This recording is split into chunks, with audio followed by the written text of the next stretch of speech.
Hi kids, Pastor Josh here today with your Christmas Bible story. Now I know in our last session, whether you were at Kids Club or viewing from home, we talked about the night Jesus was actually born, but there's actually some pretty important things that took place just after that as well. So that's what we're going to be covering today and in our next session. Now, after a child is born, specifically a firstborn son, Jewish law commands that they are to be taken to be presented before God, to be consecrated or set apart for Him.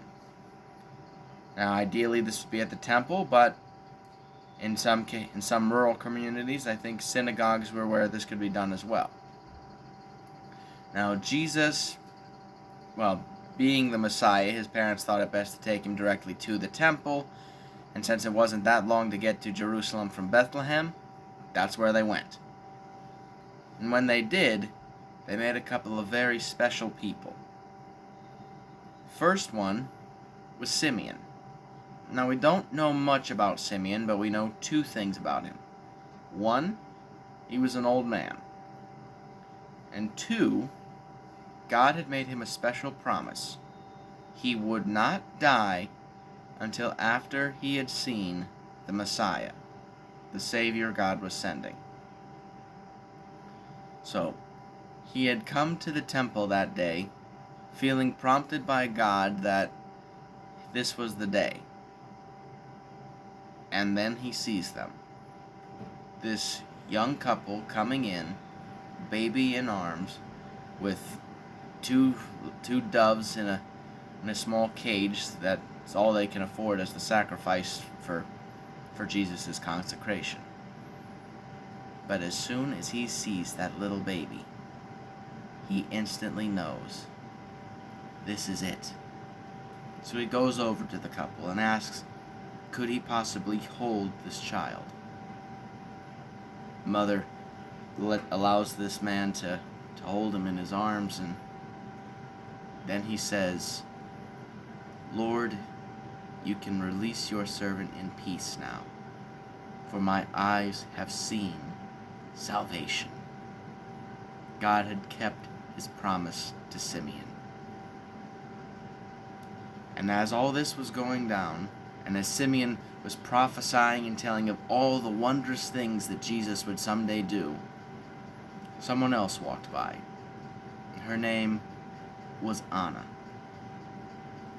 Now, Anna, we know, had actually been living in the temple for some time. She was 84 years old. She had lived in the temple pretty much ever since her husband had passed away, a mere 7 years after they had been married.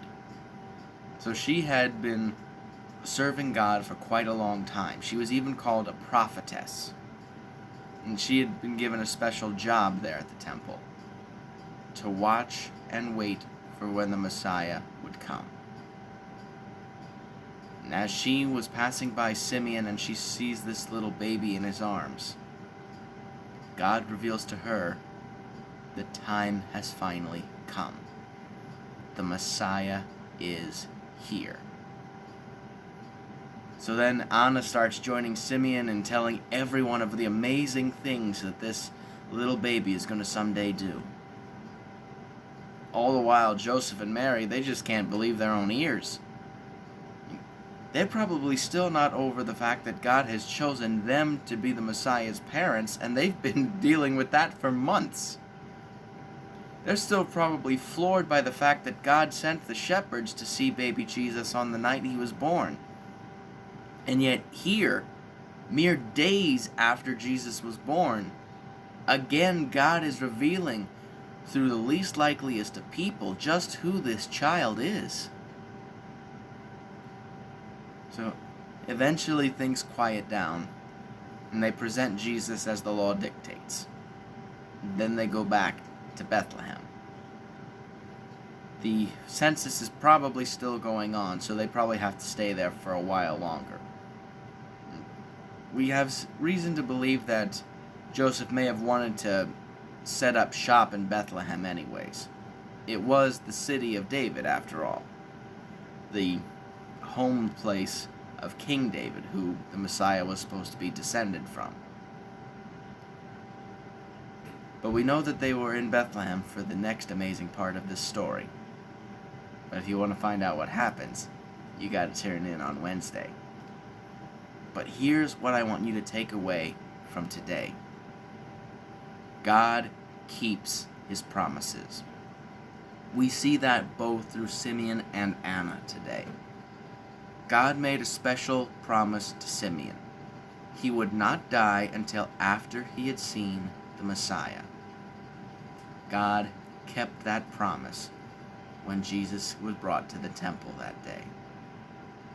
And God had also promised the whole Jewish nation that he was going to send a Messiah. Anna being there to recognize Jesus as the Messiah was to be a sign that the promise had finally been kept.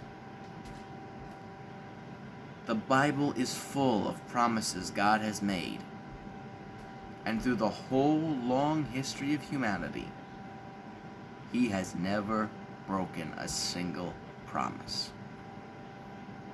So as we go into this Christmas season, as we enter the week of Christmas, remember that God made a special promise to us at Christmas, that through his Son, through Jesus, we would be made right with God.